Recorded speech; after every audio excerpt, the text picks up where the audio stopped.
Bismillahirrahmanirrahim. Assalamualaikum warahmatullahi wabarakatuh. Alhamdulillah wassalatu wassalamu ala Rasulillah wa ala alihi wa sahbihi wa mawalah. Asyhadu an la ilaha illallah wahdahu la syarikalah wa asyhadu anna Muhammadan abduhu wa rasuluhu la nabiyya wa la rasula ba'dah. Ikhwani fid din, rahimani wa rahimakumullah jami'an.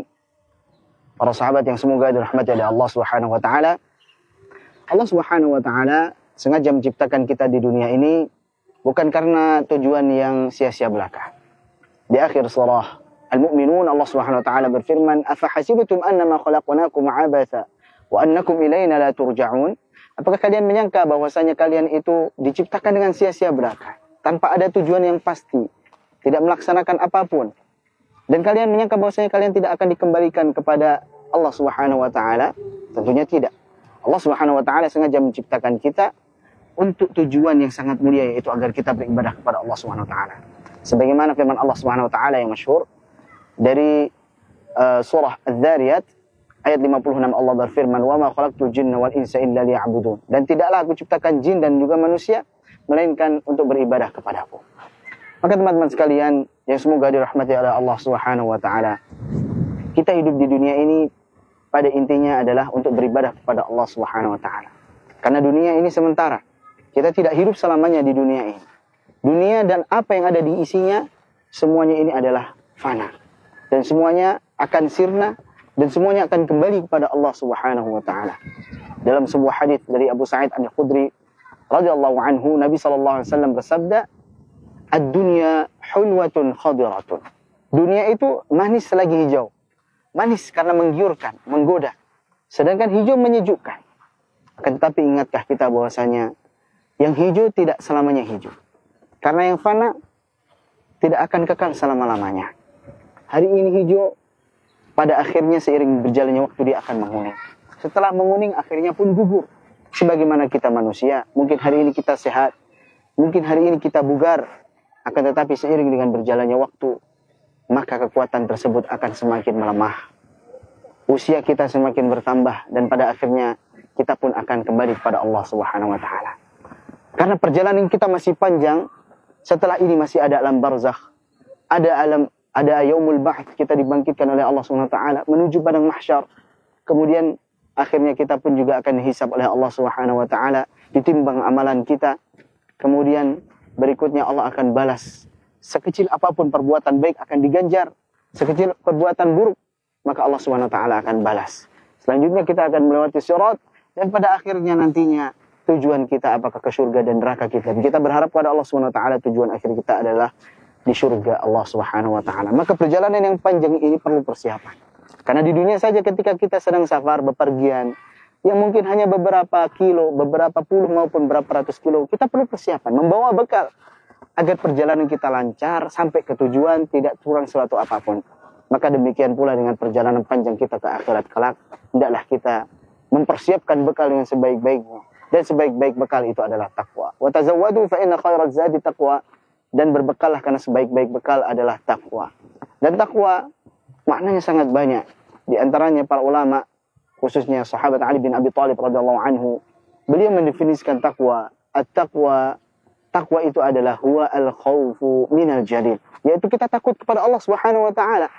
Kita takut terhadap iqab, hukuman, azab dari Allah Subhanahu wa taala. Wal 'amalu bit tanzil, sehingga ketakutan tersebut akhirnya melahirkan keamalan, akhirnya melahirkan pengamalan.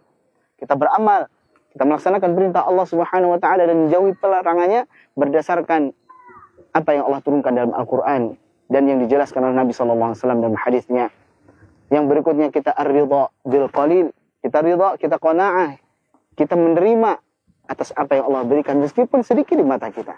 Dan yang terakhir adalah wal isti'dadu li yaumil rahil, kita mempersiapkan untuk hari di mana kita akan bepergian, akan kembali menuju Allah Subhanahu wa taala.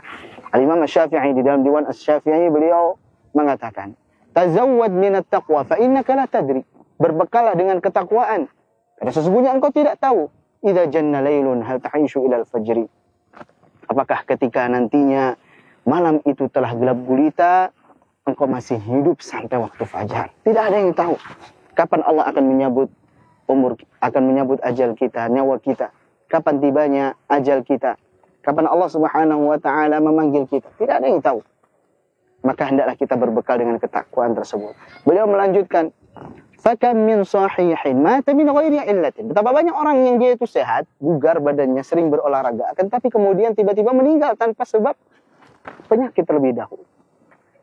Karena memang kematian tidak mengenal apakah seseorang itu sedang sehat atau sedang sakit. Sebaliknya, wa kam min 'alilin 'asha hina min ad-dahri. Dan betapa banyak orang yang dia itu sakit, lama dia di rumah sakit terbaring, akan tetapi masih Allah berikan kehidupan sampai beberapa waktu. Fa kam min fatan amsa wa asbaha dhahikan wa huwa la yadri.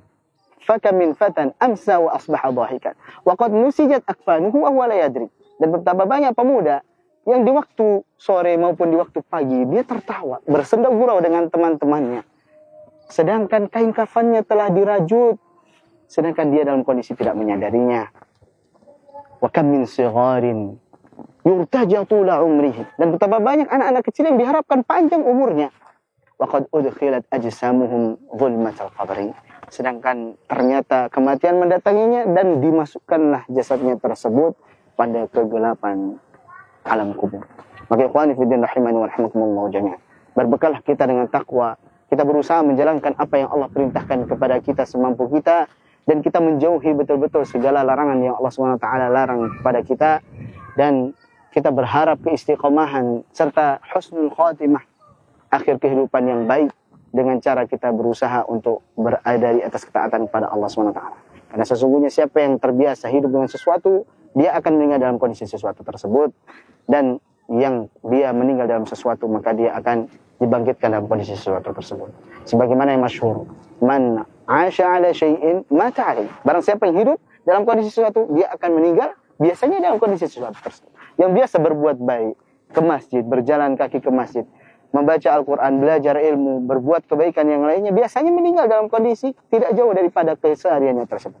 Sebaliknya orang-orang yang biasa bermaksiat, berjalan ke tempat-tempat maksiat, maka biasanya meninggalnya pun juga sesuai dengan kebiasaannya. Dan seseorang yang meninggal dalam kondisi sesuatu, maka akan dibangkitkan dalam kondisi sesuatu tersebut. Semoga bermanfaat. Wassallallahu ala nabiyyina Muhammad wa ala alihi wa sahbihi ajma'in. Assalamualaikum warahmatullahi wabarakatuh.